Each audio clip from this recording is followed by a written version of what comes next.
कहानी देश के पहले बाहुबली हरिशंकर तिवारी जब पहली बार जेल से जीत दर्ज करने वाले बने पहले नेता। पूर्वांचल को माफियाओं का गढ़ कहा जाता है और इनमें कई माफिया ऐसे हैं जो बाद में सफेद पोश यानी नेताजी बन गए।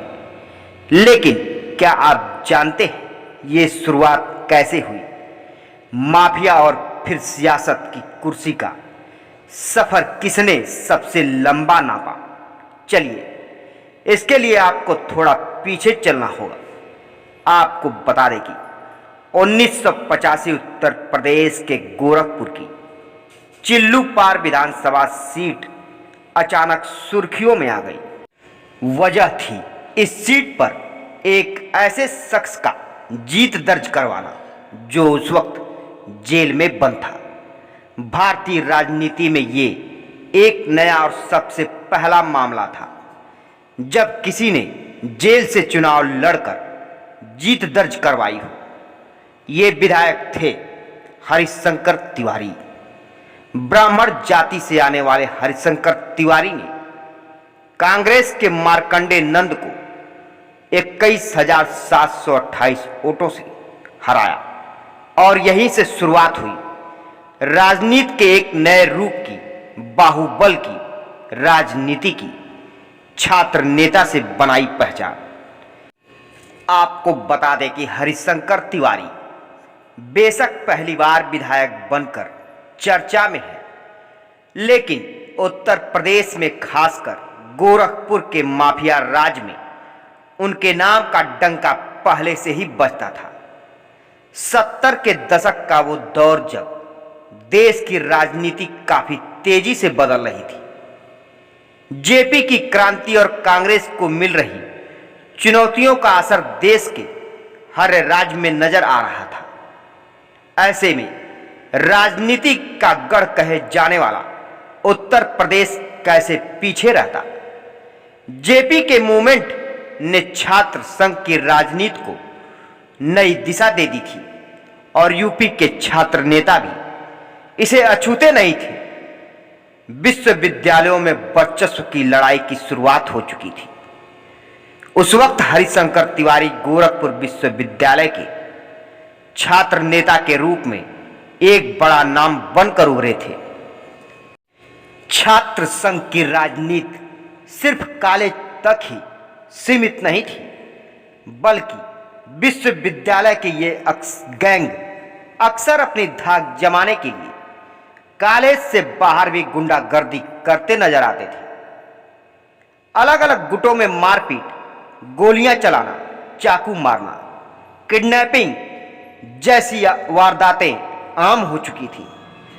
उस दौरान हरिशंकर तिवारी के सामने बलवंत सिंह का गैंग हुआ करता था। इन दोनों गुटों में अक्सर भिड़ंत की खबरें आती रहती थी।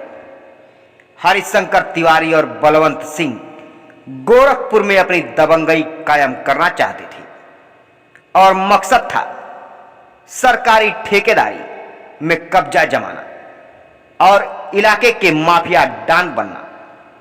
बलवंत सिंह ठाकुर समुदाय के दबंग माने जाते थे और इसलिए उन्हें उस समय एक और ठाकुर वीर प्रताप शाही का पूरा सहयोग मिल रहा था।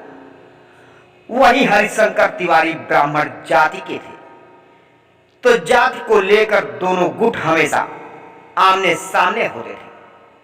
बलवंत सिंह के गैंग के साथ हरिशंकर तिवारी गैंग की भिड़ंत की खबरें अक्सर गोरखपुर में सुनाई देती थी।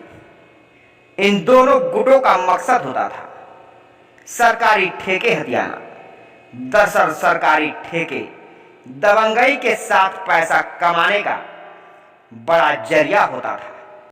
रेलवे के ठेके, शराब के ठेके, भूमाफिया जैसे कई काले कारोबार में हरिशंकर तिवारी का दबदबा बढ़ने लगा था। उन पर हत्या की साजिश रचने, किडनैपिंग, रंगदारी वसूलने जैसे मामलों में 26 से ज्यादा केस भी दर्ज हो चुके थे। हालांकि उन्हें कभी भी किसी मामले में दोषी नहीं पाया गया। एक तरफ माफिया में उनकी पावर बढ़ती जा रही थी, वहीं दूसरी तरफ धीरे धीरे हरिशंकर तिवारी ने लोगों के बीच में भी अपनी पैठ बनाना शुरू कर दिया था। माफिया के कारोबार से वो पैसा कमा रहे थे, लेकिन जनता की मदद के लिए भी वे हमेशा आगे रहते थे। उनकी परेशानियों को सुनना, आर्थिक मदद करना, जनता दरबार लगाने जैसी भी हरिशंकर तिवारी से जुड़ी रही। इसका फायदा उन्हें राजनीति में मिला। हरिशंकर तिवारी की पॉपुलैरिटी का अंदाजा इसी बात से लगाया जा सकता है कि चुल्लूपार की सीट से वो 22 साल से लगातार विधायक चुने गए। हरिशंकर प्रसाद की एक और खूबी भी रही, राजनीतिक के हर दल के साथ उनके रिश्ते करीबी रहे। सत्ता चाहे किसी की भी रही हो, हरिशंकर तिवारी हमेशा मंत्री बनते रहे।